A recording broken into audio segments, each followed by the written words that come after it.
I've been saying that for a long time, but it's so clear right now that the middle class is just essentially just like a little bit more than the poor. You're either rich or you're poor, and it's unfortunate. Welcome to another episode of the Refined Real Estate Podcast. Manny here with my co-host Ian. In today's episode, we dive deep into the Canadian economy and what's going on as a whole. We talk about immigration. We talk about housing, all that stuff. It's a real good one. It may be a little doom and gloom, but I feel like if you listened, we would give you some great tips on how to overcome it and just not get left behind in this crazy world right now. But before we dive into all of that, I wanted to just give a quick, not shout out, but so I just want to give my condolences to the people in not only Maui, but in BC, up in Yellowknife. There's lots of fires that are just causing a lot of havoc across the globe right now. And especially as me and Ian live here in Halifax, we firsthand know what that's like. We just went through some crazy fires maybe a month and a half, 2 months back, and it can be absolutely devastating. And we offer our condolences to anyone that's going through some hardships. We're sorry that this is happening. Hopefully everything gets fixed up soon. And especially in the Maui situation, Ian, I don't know if you've seen, but like people are like calling up these homeowners and trying to buy their land. Like in this situation, obviously we preach buying distressed properties, but come on, this is just like you're being vultures at this point. Leave these people be. Our hearts are going out to everyone that's being affected by wildfires, and we're really sorry this is happening. But we'll move on for that doom and gloom. We just want to quickly tell you guys about ourselves. Ian and our other partner Janelle, they are both mortgage brokers for the Blake Wilson Group. So if you need any mortgage brokering stuff, please reach out to them. The three of us, we've been buying and selling real estate pretty aggressively for the past 4 or 5, actually probably longer, 6-7 years now. We've accumulated, it was 60 units right now, but we got another 38 closing on Monday. So that's going to jump up there a little bit. So obviously we're growing, we're actively in this world. So we are learning a lot day by day, and we're here to share what we learn with you guys through this podcast. If you're getting any value from what we're teaching and saying, please subscribe on YouTube. Please give us a like and a comment. Subscribe on Apple Podcasts, Spotify, wherever you may listen, and enjoy the podcast, guys. All right, welcome to another episode of the Refined Real Estate Podcast. It's me here, Manny, and my co-host Ian. We have a lot to talk about today. One of the big topic, as I mentioned in the intro, is we want to talk about what's going on in Canada as a whole. Not just specifically real estate, but the economy and everything that's happening. And really, there's a couple of things that kind of spurred me to, tell Ian that this is a good topic to talk about. Is the first thing is on TikTok lately, I've been seeing a lot of videos of women. I'm sure men are going through this hurdle as well, but like just what I've personally seen so far is like a lot of women that are having a lot of trouble with the economy and finances and the cost of everything, their mortgages, rents, groceries, gas, everything's skyrocketing, but they don't have enough money to keep up with it. And then, so I've been seeing that for a couple of weeks now, but then I also saw a great video just last night about talking through everything that's going on in the U.S. economy. I sent, not U.S., clearly I got Cleveland on the brain, but the Canadian economy. And I sent it to Ian. I'm like, check this out and we should talk about this and we'll talk about it. But Ian, what are you seeing out there, man? Especially in the mortgage world, because you're way more zeroed in on that stuff than I am. Like what's going on? What's happening in Canada right now? Yeah, so I think, the mortgage side things aside, we've touched on that before. Obviously, things are just harder to do lending. Just look at the interest rates. So that changes, loan to values. That changes, how much money you have to put down, all that stuff. But let's zoom out from that a little bit and just talk about the economy as a whole, because we really do have some really big issues, especially as Canadians. So reviewed the video you sent me, dug into some other research. So I've got quite a bit of notes to go through that I don't think is really common knowledge to people. I think most people might have like a sense of what this is, but after diving into this hole and really going down this rabbit hole, we've got some big problems. We might not necessarily have all the solutions solutions for you guys. But I think this was pretty eye-opening experience for myself. So I think this, it's definitely an appropriate thing to share with people. So yeah, I'll dive into some of my notes just off the top, and then we can just go through some of the points and just chat about them. But so yeah, overall, the Canadian economy is trending in a very poor direction. So basically, from the Economic Survey of Canada, the forecast predicts that over the next 30 years, Canada is going to have one of the slowest growing economies. And a generation ago, Canada was among the top. And we'll get into some of those reasons as we go through some of the notes. But the main problem is that the Canadian economy is not growing. So what I mean by that is we are really turning our backs on the business development in Canada. So what happened about around the time of the economic crash of 2008, you had the US and a lot of European markets just go crazy. I'm sure we've all seen The Big Short. I'm sure everyone not under a rock knows that was a traumatic time financially throughout most of the world. But in that time, Canadians were relatively unaffected. And I know, like yourself and myself, like we weren't really investing back then. We were finishing up high school, middle school, all that stuff. But basically what happened from that point is Canadians really started pouring a lot of as everyone started pouring a lot of stuff into the housing market, because although our real estate wasn't affected, our bank jumped on the same boat that the US bank and many of the other banks were on. They lowered interest rates next to nothing. So then Canadians just went on a wild spending spree.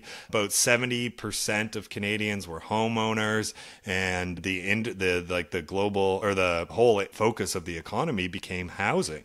So for the last few years, we really haven't been spending much money on businesses, on investing in businesses, on growing businesses.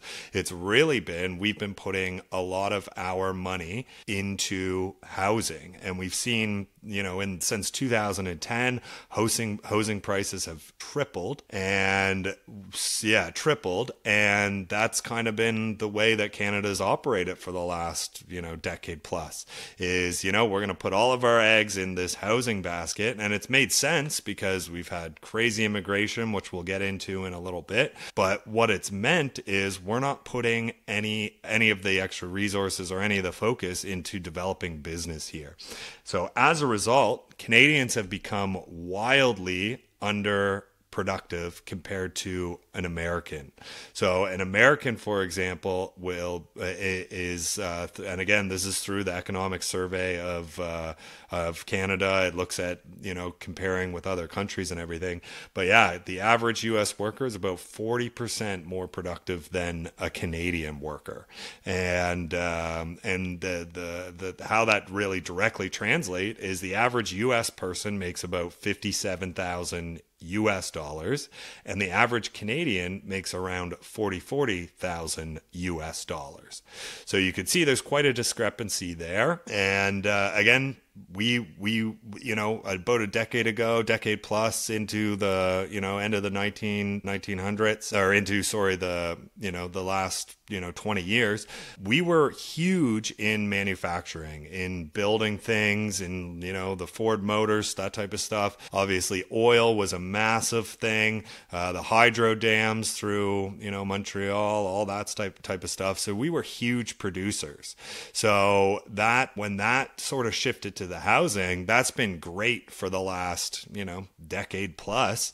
But we're in a very changing market, as everyone's aware of, and that's really led to all these TikTok people crying, led to all the tent cities that you see out there, and where it's going to get a lot worse before it gets a lot better. But overall, it's because we were very reliant on our housing sector, and now that interest rates are going up, things are getting a little bit wild. So so I still have some more points that we'll touch on, but let's hear some of your thoughts on that, Manny. No, man, you hit a lot of it there. That's pretty much the trajectory Canada's been on since '08. You know, like you said, we used to be a resource-rich country. Oil was our biggest export, and then in 2014 there was a big crash, and the government and businesses turned their back on oil, and then they focused more on real estate.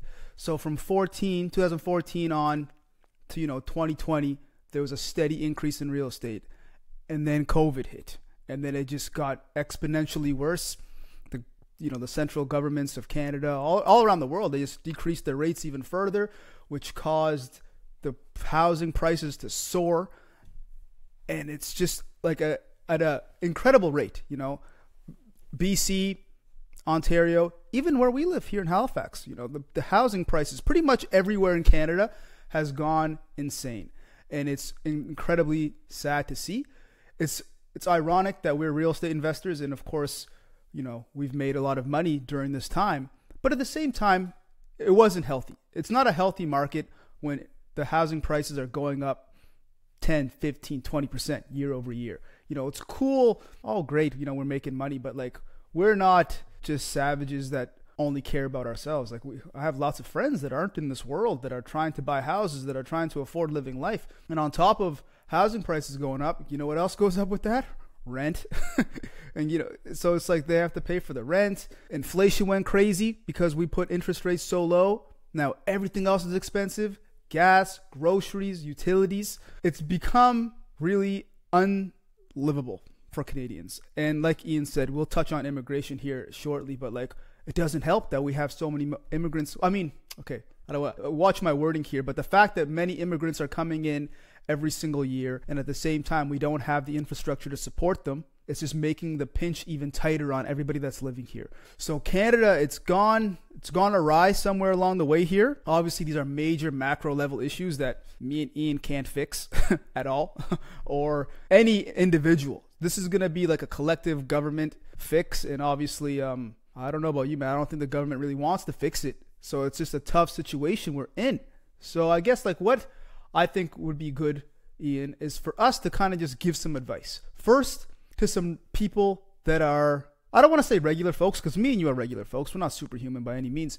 But like, if somebody, like these women on TikTok that we see that are struggling, what advice would you give them in this situation? Imagine yourself, you're not a roofer, you're just working a 9-to-5 job, making 30, 40 bucks an hour, but the cost of everything has gone up around you. What would you do? I would help, or what I would suggest is to try and insulate yourself from the problem by getting a second source of income, and it might be easy for us to say because we're quite flexible in our lives and all this stuff, but it's like, it's simple as that. And it doesn't necessarily mean you got to go get another job or you got to do this or that, but it's like, so making more money is kind of the offensive approach to this. Is yes, we need to make more money.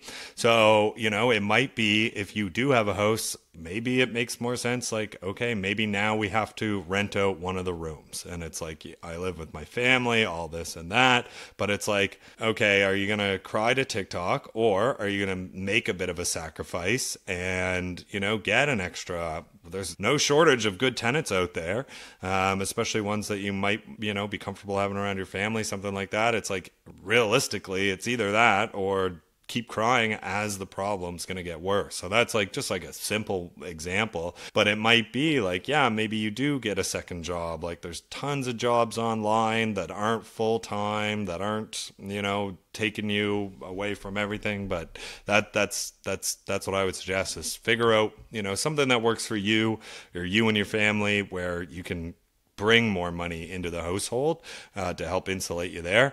The other way would certainly be to cut costs. So if you are out there driving a car that you don't necessarily need to be driving, maybe that's somewhere where you look to. Or if you're eating out too much, it's like, this is when you're just throwing money away, when that could be going to building up like a rainy day fund, so you're not just paycheck to paycheck. So yeah, those would be probably the two main advices or pieces of advice that I would give. Manny, what about yourself? No, those are perfect. Those are the three. That's exactly what I would do. It's like you said. And To give you an example, this lady that I saw on TikTok, one of them, she owned, I think it was a 3-bedroom house, and she couldn't afford it anymore because her and her partner separated, but it was her home. Like you said, she was really upset because she couldn't afford the mortgage.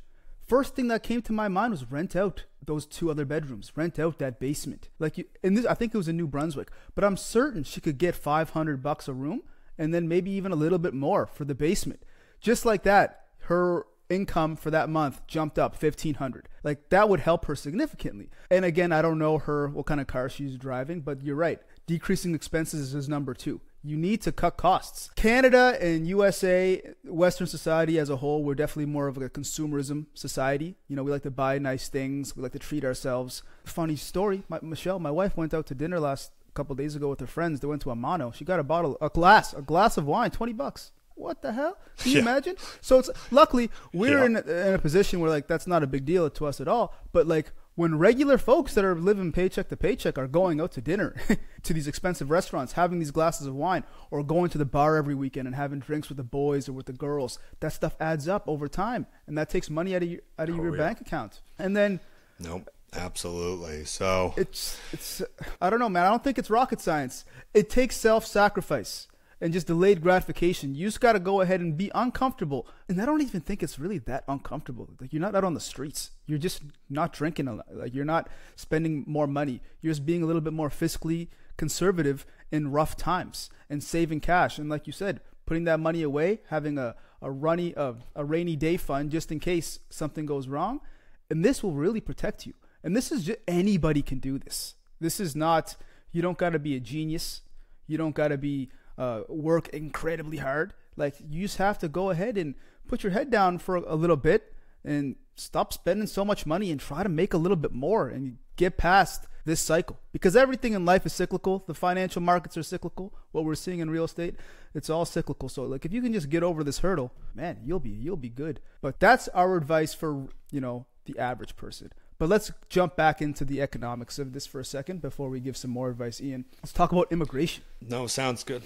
Yeah, so just one other point, just to tie up the first rant that I had missed here. So just an example of sort of where the U.S. is doing better than we are, and like I said, we're spending as Canadians, the economy in general, we're spending more money on the housing industry, all that stuff. So our workers are less productive. Like I said, the U.S. workers are about 40% more productive, and that's not because they're putting in more hours or they're trying harder or anything like that. It's what I had said before, where we're not investing in Canadian businesses. So the average US worker, they spend about $26,700, whereas in Canada they're only spending about $14,700. So you can see, that equates to, Canadians have worse equipment, they have worse software, older the technologies that they're using or tools or whatever it might be. Whereas in the US, they're spending that money, so the people are more productive, and so they're making more money. So, and we're just putting it all in housing, and now housing's coming to a bit of a halt with the interest rate. So that's my put a bow on that side of it. Cool. Now the immigration side of it. So I don't think it's a surprise to people that we're bringing in Canadians as about 500,000 immigrants each year. So that's putting some constraints on the already short housing industry or supply. But on top of that, they are also bringing in students. They're bringing in immigrant workers. They're bringing in, other people to try and, to boost getting some more work done, as well as the education side of it. But on top of that, like, we have, with that many people, like another huge thing that is going to resonate with everyone is look at our medical care. Like, it's like, yes, we have free, awesome medical care, but I don't know, have you tried to go to a walk-in clinic recently? Like, have you needed a doctor or anything like that? Like, it's just like, it's completely swamped, and we're just adding more and more people. So less and less, there's, for every person we're adding, there's longer waits. For every 500,000 to 1,000,000 people we're adding, think of that. And like, again, like, we're like the size of California. It's like we're not even that big. Like, we're what, 44 million, something like that, and we're adding 1,000,000 people on top of that year after year after year. Like, it's just not a sustainable trend. So the other thing is, like, we are seeing, like, we need more housing, which is the kind of the ironic part to this, is like, we got to keep this beast going, whether it's working or not. And of the immigrant workers that are coming, like, they get in based on like a points system. And typically the immigrants that we're bringing in are people with university degrees, with, college educations, all that stuff. So they're going to come in and they're going to contribute to the economy, but they're not going to be contributing to, the housing, which is a huge part of it. And it's also stupid. Like, our immigration laws, or our laws, are saying that we can't bring in, or like, Canada doesn't recognize the credentials of medical schools in other countries. So it's not like we're bringing in, hundreds and, thousands of doctors, because they're making it hard in that sense. And that's a whole another conversation to get into that we don't have to now. But yeah, that's quite a hard part. So then back to the economy as a whole, is our economy, yes, is growing a little bit right now, but per capita, it's actually declining. Because, like, when you bring in that many people and they're not, sustaining the economic growth that we're hoping for, guess what? It doesn't grow. It either stays the same or it starts declining. So we're starting to see that as well. So then the other thing that you can factor in or can think about is, with that much immigration and housing already this tight, like, it's crazy. Like, Canadians as an economy, like, we can only produce maybe 200,000 new homes a year. And that's nowhere close to the 1,000,000 people that are coming in. So you can imagine, like, just from, like, you could explain this in like a middle school class, like, where you're inevitably going to see some problems. So that certainly makes things a lot harder. And then the other thing is, like, we say, like, again, the blame's getting put on landlords like us and many of the people we network with, but, like, we need some public housing. And in the current climate, like, could you imagine, like, the government certainly can't afford it. Where are they going to get, they're going to need hundreds of billions of dollars to create the amount of homes we need. So by like 2030, we're going to need to create like another 5.5 million homes based on the trajectories of immigration and as well as the people already living here. The amount of money they would need and the way they would have to borrow it, like, it would sink us as a country, you know what I mean? So it's like, that makes it really hard. And then I guess the other like quick point that, it's, I don't have necessarily a stance on, but like, at what point does the politicians come in and try and say, hey guys, we need to slow down our immigration? Because then they're just going to get brought out as being racist or being scared of bringing in immigrants or, whatever it might be. But at the end of the day, it's like, I don't know if that's necessarily the solution, but it's like no political or politician's going to come out and say that. But like, like I said, like, if we stay on the current path that we are, like, we are in a lot of trouble. Man, you're right.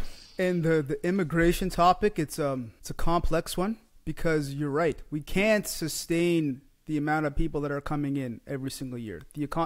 We're just not growing fast enough for that. But at the exact same time, our economy is being really propped up by immigration. All of these people coming in every year, they're paying taxes, they're buying houses, some of them, and that's helping the economy kind of expand. It's making the economy seem like it's doing better than it actually is, and it's because of immigration. But at the same time, because of immigration being so aggressive and not us having the housing available for them, it's putting major stresses on housing. And like you said, the healthcare system, we're not equipped. The healthcare system's getting absolutely smoked. If you want to get an MRI done, I hope it's not urgent. You might wait in 2 years.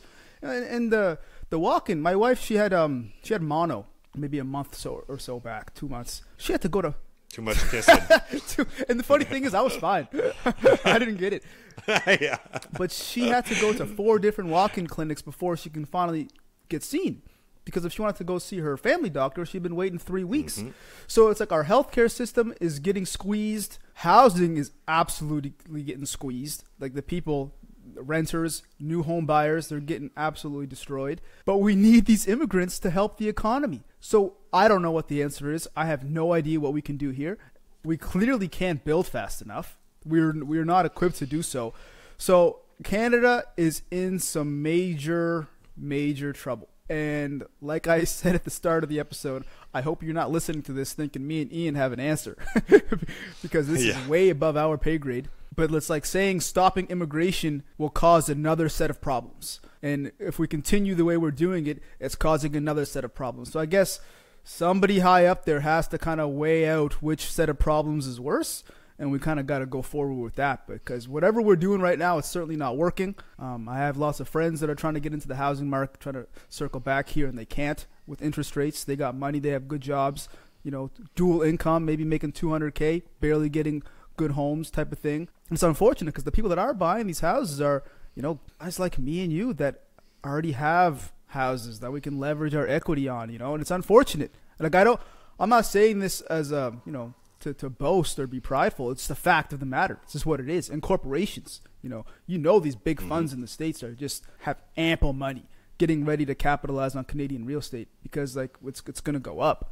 But to what extent and what's going to happen? We're really in a haves and have-not society. It's the middle class is just erasing. And I've been saying that for a long time, but it's so clear right now that the middle class is just essentially just a little bit more than the poor. You're either rich or you're poor, and it's unfortunate. But I guess so. We gave advice to regular folks, but now, Ian, I think it would be good for us to give some advice to guys and gals that have the same mindset as us. So me and you obviously don't work like regular 9-to-5 jobs. We're more entrepreneurial.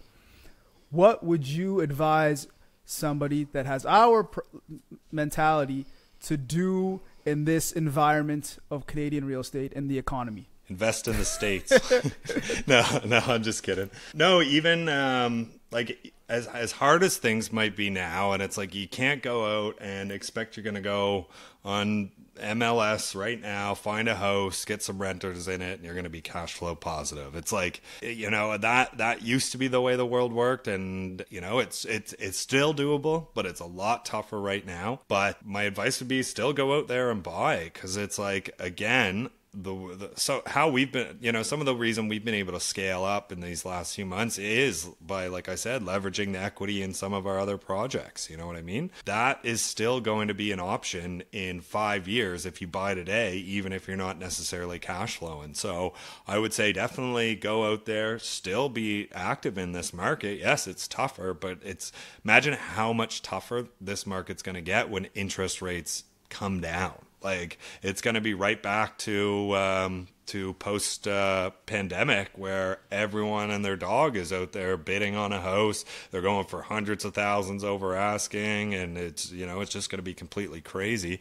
But if you can get ahead of that now and go buy, I know I'm buying houses. We're about to close on some more buildings down in the States, yada, yada, yada. It's it's not the best environment to buy, but just think about how much harder it's going to be in 2-3 years when everyone's back out and on it. So that would be my advice, and we'll get yours, and then I have another point that I'd like to go on. Sure. So my piece of advice would be similar to my advice to regular folks about increasing your income, but I think for entrepreneurs, I think you need to double, triple, quadruple down on that. So you now have to put yourself in a position where try to find something that will make you a lot of money. Now, what I mean by that is this can be, it doesn't necessarily have to be real estate. This is kind of actually personally what I've kind of been shifting to over the past little bit is acquiring a business or something of that nature where your income is not capped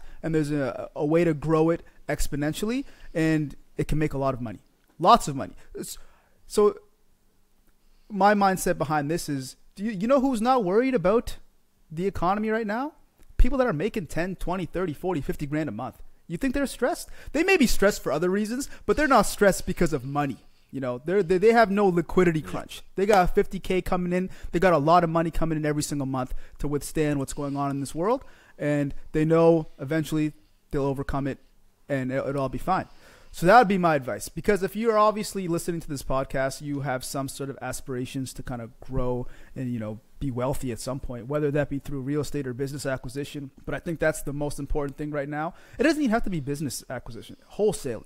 You know, like Ian said, there's so many opportunities on the internet to make money. It's just really going hard at that and increasing your income as much as possible so you don't have to worry about any of this stuff. And you can kind of go about your business, continue to buy real estate, and you'll be laughing in 5, 10, 15 years when all of the wealth you build now, you know, over that time frame just kind of goes up and up and up. But that's my biggest thing. You just need to make more money. You have to do whatever you can to make more money now and just go with that.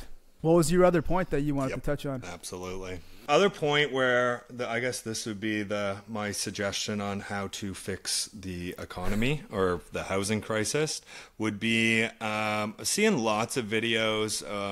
I think they're out of China or somewhere overseas where they're doing these large builds, like these modular builds. Yes.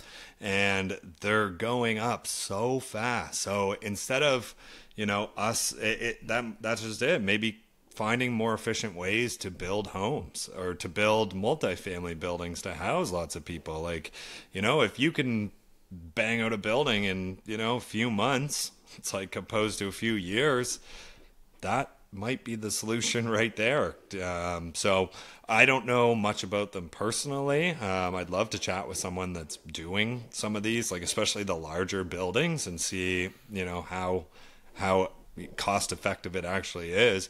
But, you know, it's like maybe instead of just doing exactly what we've been doing, yes, that might be the key to trying to get in front of this is, doing things a different way. No, so that's true. So I'm going to do some more research on that, but I think that's interesting. I agree. And I've seen those videos. They're really cool.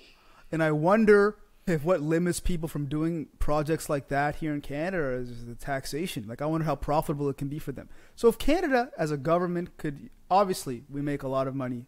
When I say we, the government makes a lot of money off taxes, but do something to incentivize these builders, these creative thinkers that are going out of their way to think out of the box and create housing at scale like that. You know, just entice them to Canada somehow, whether it be through, you know, less taxes or pay them to come here. But your thought process is what the government should be thinking like, because clearly what we're doing isn't working, and we need to think outside of the box, or else, I don't know, it's going to be tough here. I'm not even sure like what other countries kind of compare to the trajectory that we're on right now, but it's not a good look at all. Not many, right? That's what, it's not good. Yep. Yeah, so I don't know. I don't want this whole podcast to be doom and gloom. I don't want everybody to listen to this and be like, oh, Canada's falling apart, even though it might be. Yeah, that's stuff. This is all stuff you need to know. So, there's definitely a need for some changes. And again, personally, do what you can to insulate yourself, because it's not going to get better before it gets worse. So definitely you want to consider these types of things when, you know, figuring out if, hey, is real estate for me? It's like if you're just, you know, not just, but if you're working a 9 to 5 and you're not worried about building your long-term wealth, like life's going to get a lot harder, a lot quicker. But if you are listening to this and you don't have any houses or you don't have, you know, any real estate or anything, it's like this should be the reason why you are putting up with the tough phone calls or the nights scouring for deals or, you know, whatever it might be. It's like insulating yourself by creating this long-term wealth through real estate. It's like it's more important now than it was even like a decade ago, 2 decades ago type deal. It was easier back then, but now it's like essential if you want to have like a comfortable life with, you know, have your family living comfortably, all that stuff. It's like, yeah, this should be your why as to, you know, putting in the hard time to be successful here. So. No, absolutely. It's imperative. It's imperative that you insulate yourself, because the government's not coming to save you. So you need to take control of your own life right now. Stop making excuses. Start making some sacrifices. And because of, if you do that on the other end of this, you'll be much better off because of it. So I guess, I don't know, we can leave it there, Ian. It's a lot. This is kind of a heavy topic. We could talk about this all day. But guys, if you got any value from this, please reach out to Ian and I if you need any more specific advice, or if you have any more questions, DM us. We will answer them on future pods. All right. Thank you for listening to another episode of the Refined Real Estate Podcast. This was a really good one. I think me and Ian dived pretty deeply into the Canadian economy and some issues that are going on, and hopefully some ways to fix it. And also we gave some strategies on how our listeners or everyday people can kind of overcome the struggles and really not capitalize, but just stay strong and stay firm. And you'll be better off because of it on the other side of all of this. So please, if you enjoyed the podcast, or if you got any value or you enjoyed it, give us a like, a comment, a subscription on any podcast platform that you're listening to us on. And yeah, you can reach out to us whenever you want. You know, I'm Schiff Properties on Instagram, on TikTok, Manny Schiff, Ian and Janelle on Refined Real Estate, their Instagram, but also you can reach out to them on just their personal pages, probably just search their names. But yeah, again, thanks for listening. We'll see you guys next week.